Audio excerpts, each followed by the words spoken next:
Olá, sejam muito bem-vindos. Hoje a gente vai embarcar numa viagem, uma jornada por um dos diagramas mais profundos e, olha, mais misteriosos do misticismo ocidental. Já parou para pensar nisso por um instante? E se a nossa consciência, ou melhor, se a própria realidade tivesse um mapa? Um tipo de guia, sabe? Que levasse a gente do mundo que a gente toca e vê até os reinos mais elevados da existência. Pois é, esse mapa existe, é a árvore da vida. E é exatamente ela que a gente vai usar hoje como nosso guia, numa viagem de autoconhecimento e, claro, de muita descoberta. Então, como vai ser a nossa jornada? A gente vai subir. Vamos começar lá embaixo, na base da árvore, no mundo material que todo mundo conhece, e a partir daí, vamos subindo esfera por esfera, em direção à fonte de tudo. E a nossa primeira parada é aqui, a fundação de toda a experiência manifestada. É literalmente o chão sobre os nossos pés, o mundo dos 5 sentidos.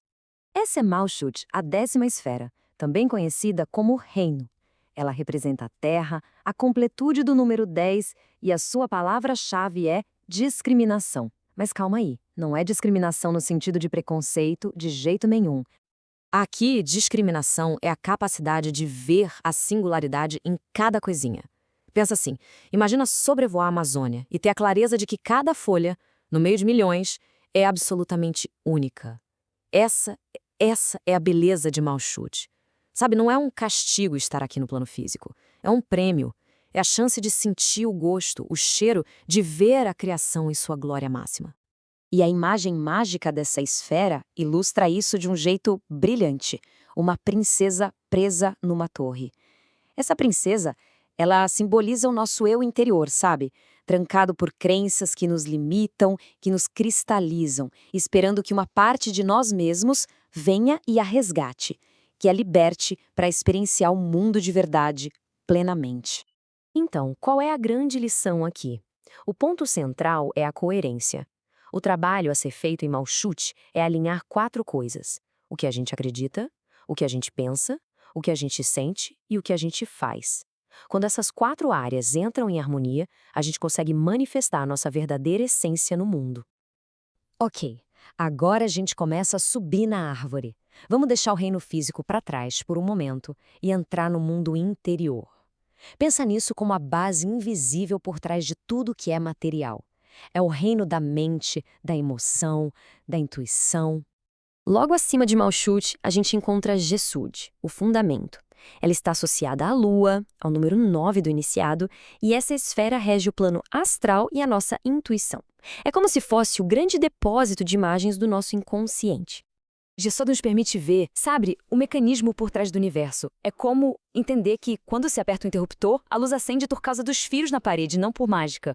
É aqui, nesse plano, que a imaginação, a ferramenta mais poderosa que existe, cria os projetos, as plantas baixas, as formas animadas de tudo o que depois vai se manifestar lá em Malkuth. Subindo mais um pouco, a gente encontra um par de esferas que trabalham juntas. De um lado, tem Netsha. Pensa nela como a emoção pura, o instinto, a vibe dos artistas. Do outro lado, a gente tem Hod, que é a esfera do intelecto, da lógica, aquilo que dá forma para essa emoção toda. É a alma disforme encontrando o recipiente que a contém. Lindo, né? E qual é a lição aqui? É integrar esses dois lados. A ideia é deixar as emoções de Netsa virem, fluírem e usar as ferramentas de Rod, seja a palavra, um símbolo, a arte, para dar uma forma para elas. É se perguntar, como eu pego isso que eu estou sentindo e transformo em algo que faça sentido? Muito bem, agora a gente chegou no centro, no coração pulsante da árvore da vida, o ponto de equilíbrio perfeito. O número aqui é o 6. Para entender, visualiza a estrela de Davi, um triângulo apontando para cima, o masculino, e outro apontando para baixo, o feminino. Eles se encontram e se encaixam em perfeita harmonia. É isso. Esta esfera é Tiferet, que quer dizer beleza. É o sol da árvore, o centro de tudo mesmo. Ela representa o nosso eu superior, a nossa centelha divina, um conceito que algumas tradições chamam de Cristo cósmico. É bem aqui que a gente descobre nosso verdadeiro propósito, sabe? Aquela pergunta, para que eu sirvo? E a sua imagem mágica é muito, muito forte. Um Deus crucificado. Mas olha, não tem a ver com sofrimento. A ideia é outra. É o sacrifício do ego, do eu pequeno, para que a nossa luz interior, a nossa essência possa brilhar e beneficiar o todo. Continuando a subida, agora a gente encontra as forças dinâmicas, aquelas que moldam a realidade através da vontade. São duas forças opostas, mas que no fundo se complementam. De um lado, temos Jebura, o rigor. Pensa na energia de Marte, do rei guerreiro que chega e corta, tira tudo que não é essencial para o bem maior. Do outro lado tem Chesed, a misericórdia. Essa é a energia expansiva de Júpiter, do rei benevolente que nutre e quer beneficiar todo mundo. Uma restringe, a outra expande. O segredo?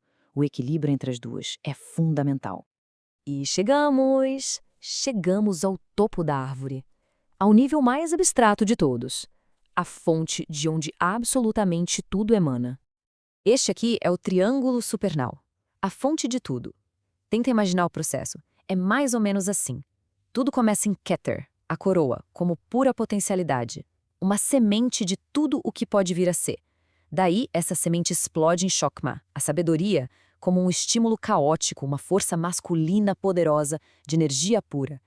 E, finalmente, essa energia toda chega em Bina, o entendimento, que é como um grande útero cósmico.